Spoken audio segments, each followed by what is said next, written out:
Hello and welcome to another interview from FS Expo 2025 here in Providence, Rhode Island. I'm here with Martyn from Just Flight, and I'd like to thank Meridian GMT for bringing and sponsoring FS Elite here at FS Expo this year. Martyn, thank you. I appreciate your time here. You've got a very large booth that's very busy all the time, so I appreciate you taking the time to talk to me. Thanks for having me. How's your show so far? How's it going? Tiring. Tiring. Trying to recover from travel. Yeah. But yeah, good. Yeah, seeing a lot of familiar faces. It's always nice. I mean, it's only once a year we get to see a lot of people here, so it's scary how quickly it comes around again. And even depending on where we are in the US, you still see those similar faces. I think that's really helpful. Yeah, people definitely follow Expo around. Yeah, I think it's no matter where it is in the US, people come, the same people. Yeah, it's good. Yeah. So you've been really busy, not just for the Just Flight side of things. You also publish other people's products. But how have the last sort of 3 or 4 months been for the Just Flight team? Yeah, really busy. I think this year, for me at least, been very dominated by 2024 updates. So probably the last 6-7 months really, it's been focused on bringing the 2020 aircraft. I think we have 11 aircraft, I think, in 2020. So bringing them to 2024, it's been a lot of work. Yeah. So yeah, that's been my main work, alongside A300 and F100. Yeah, well, we'll definitely talk about those in just a second. But what are some of the barriers from a developer side? Obviously, we hear lots of talk about 2024, and some things work really well, some things not so much. But what are some of the sort of short wins that you've experienced bringing aircraft from the 2020 era of Microsoft Flight Sim? Because I imagine building something for that was a lot trickier because it was a brand new environment.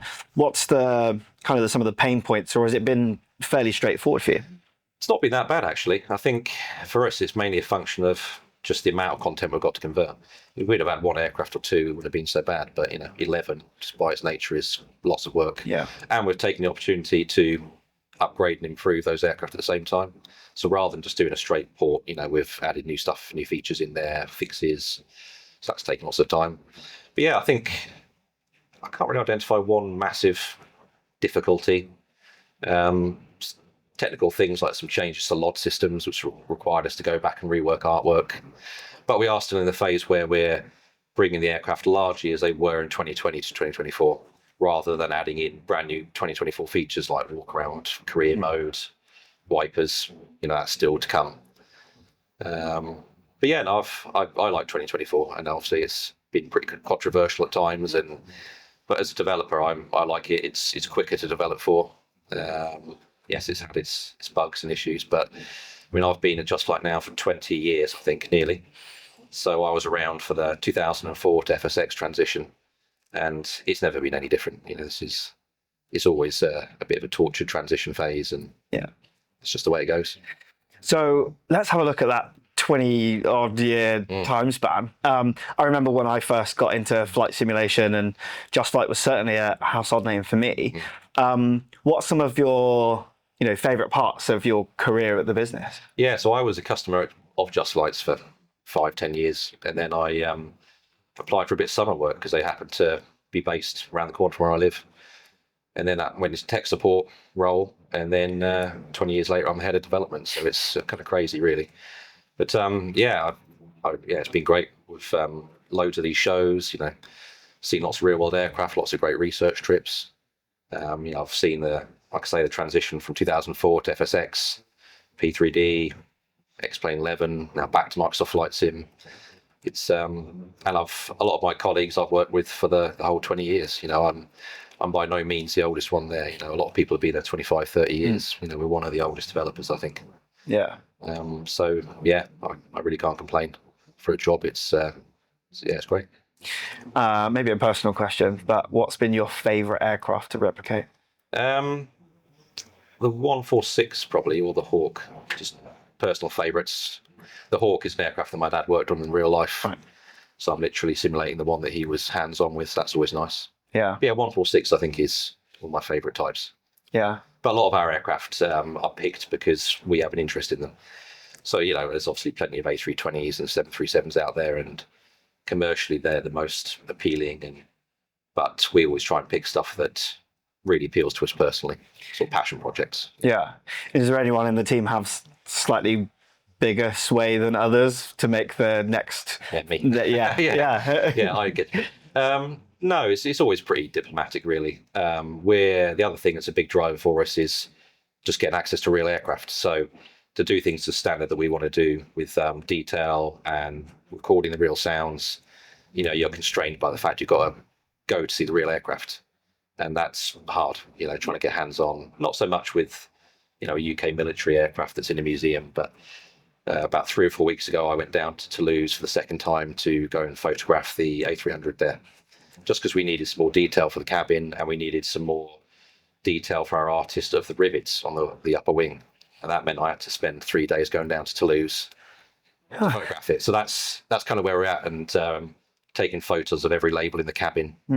I actually had a French lady come up to me and sort of say, "You're taking a lot of pictures of this plane," as I'm trying to work around them and get pictures of every little toilet sign and cigarette, ashtray, and you get some very strange looks. But Yeah. the level of detail now is, it requires a lot of research. Yeah, and speaking of the A300, obviously it's very different to the A300 that we've seen on the market in flight sim. What makes it so different? Yeah, so it's the original A300. So no glass cockpit. It's got a flight engineer's panel, a pretty hefty one. Externally, it looks very, very similar. And the sort of the underlying aircraft systems are similar to the 600. But yeah, operation-wise, it's a lot more hands-on, I suppose. And you're managing the flight engineer as well. It's more worn out, I suppose. Like the one we've simulated is like a lot of other aircraft. It's kind of got a lot of wear and tear. Lived in. A lot of character, noisier engines. Yeah. That's, again, a bit like the F-28 and things like that. That's what we love. Nice noisy engines, lots to do in the cockpit, lots of chipped off paint, and that's our area. And is access to an aircraft, quite an influential aspect of what you choose next? Yeah, it is. Yeah, it can be quite frustrating because it's quite constraining. Like I say, there's aircraft types that we'd like to do that we just can't get access to, or we might have to fly to the US. We're doing the Learjet 45. That's our latest announcement, I suppose. And that's one that at the moment we're probably facing flying over to the US just to do the research on that. Yeah. It is quite constraining for us. But it ends up in a better product. We could do online research, and other developers do that, but we would struggle to get what we need. Recording every single switch sound. Couldn't do that without getting in the real aircraft. Yeah. And we were talking about your sound engineer that spends a lot of their time, with a microphone, clicking a switch, clicking off the switch.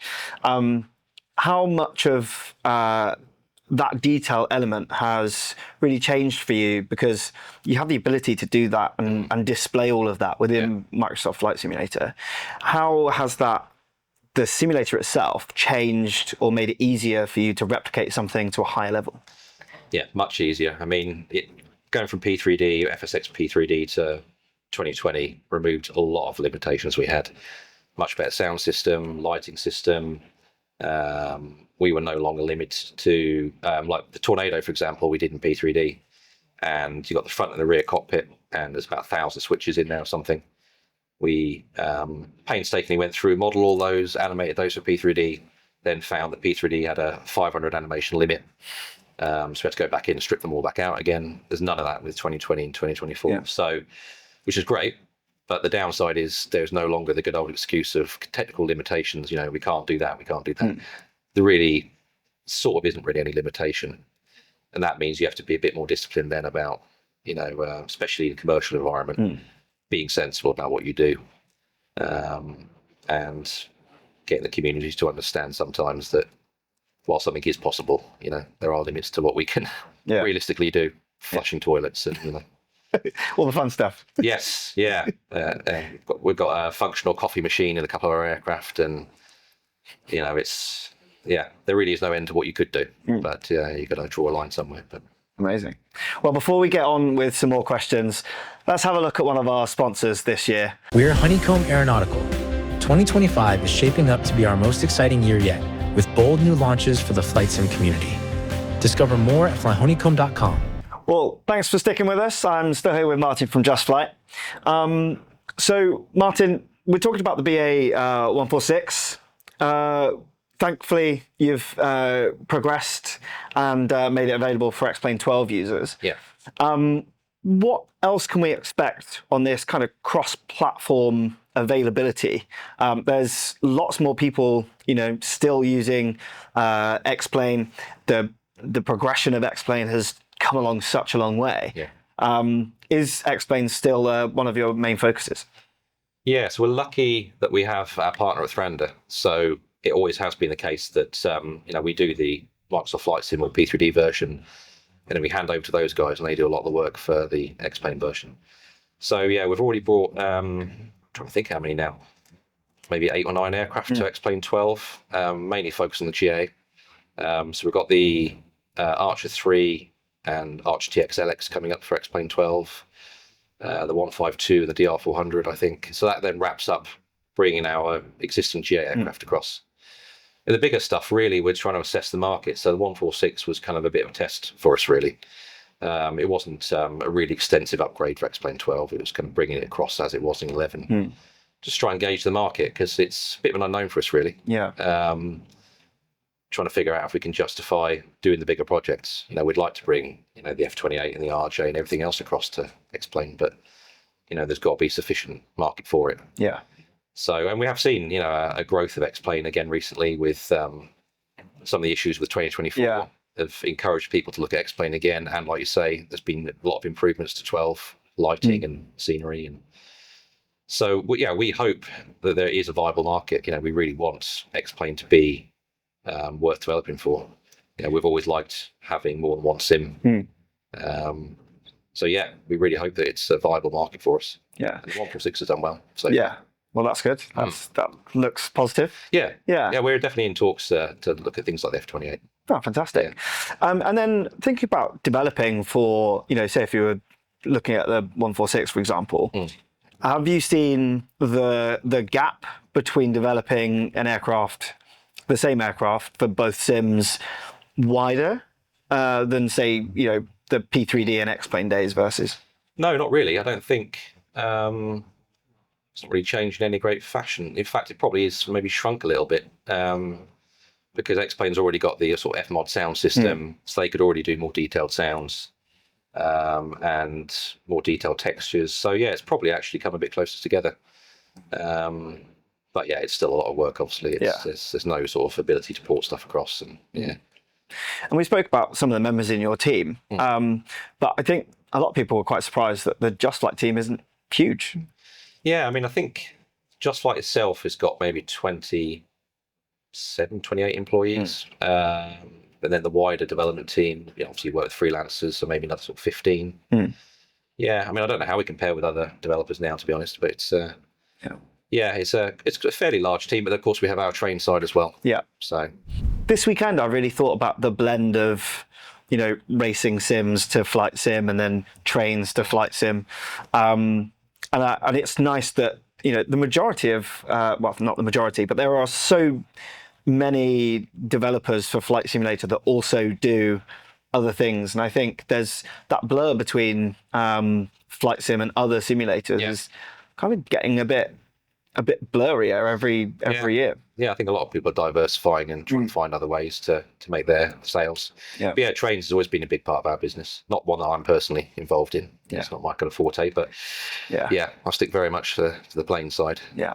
So let's go back onto the planes then. Yeah. Your next release is due to be, is it the Fokker? Yeah, F100 and F70, hopefully in a couple of months. It's been a long project, long complex project. And then, after that, the A300 and Tornado.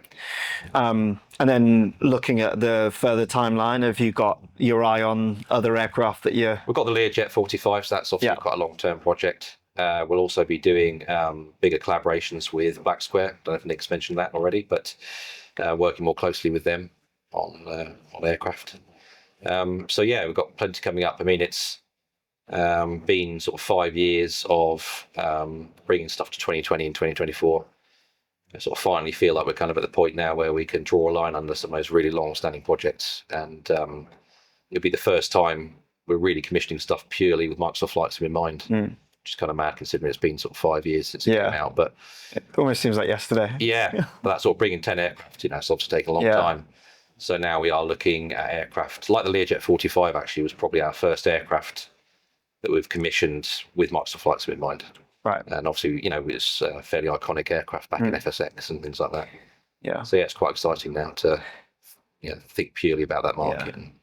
And you've already been to a real world version of the 45? No, not yet. Oh, you haven't? Yeah, no, we've still got that to come up. We've got about 6 or 7 real world Learjet pilots, engineers, thousands of photographs. We have lucked out this time, really.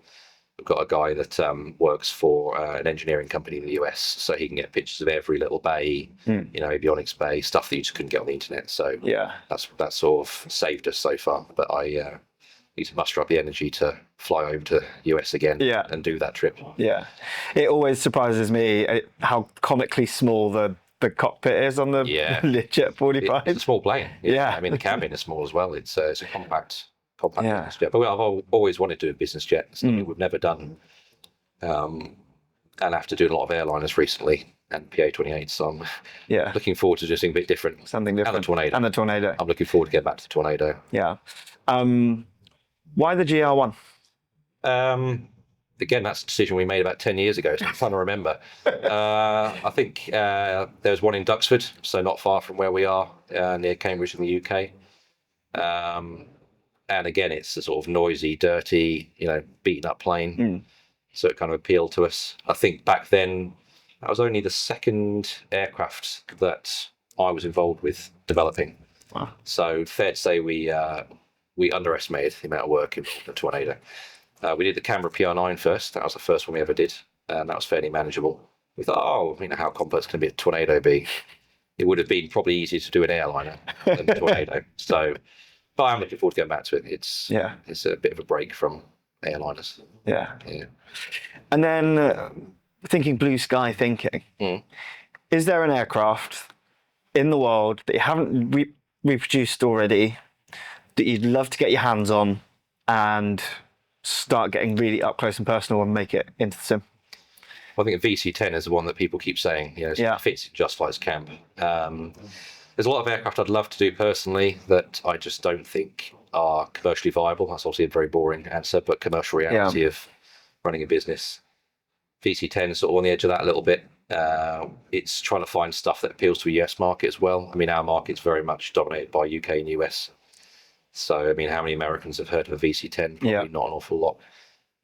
So it's factoring that in as well. There are loads of aircraft I'd love to do. I mean, C-130 Hercules I'd like to do. The other challenge we have at the moment, of course, is there's a lot of other developers, as you can see here. So trying not to step on each other's toes too much. It's unavoidable sometimes, but something like a VC10 or a Hercules is a 3-year project. Yeah. So the last thing we want to do is get a year into that and find this stuff. Find someone else who's doing it. Yeah. 747 Classic is another one, but of course PMDG have announced their one. Yeah. So it's difficult. It's a busy market now. So we're sort of trying to find our niche still within that. Well, I think it's still as interesting as ever. 20 years on your career and Just Flight's longer career than that. Yeah. That you're still as passionate as ever, as focused on the detail as ever, and still looking to create aircraft and fill in gaps that haven't been filled just yet. So it's really exciting to see the next projects that you've got coming up. Yeah. I'm hopeful that there'll be a few more XPlane titles coming. But for now, thank you so much for your time, and thank you again for watching. We are Honeycomb Aeronautical. We build flight controls that bring the sky within reach. This year, we're excited to bring you the all-new Foxtrot Aviation Stick, the precision-engineered Sierra TPM module, and our new light range for entry-level simmers. Plus, here's a sneak peek of our upcoming Foxtrot takeoff kit, an Echo Aviation controller. Discover more at flyhoneycomb.com. Thanks for watching. If you want more of our coverage of Flight Sim Expo 2025, click on these videos.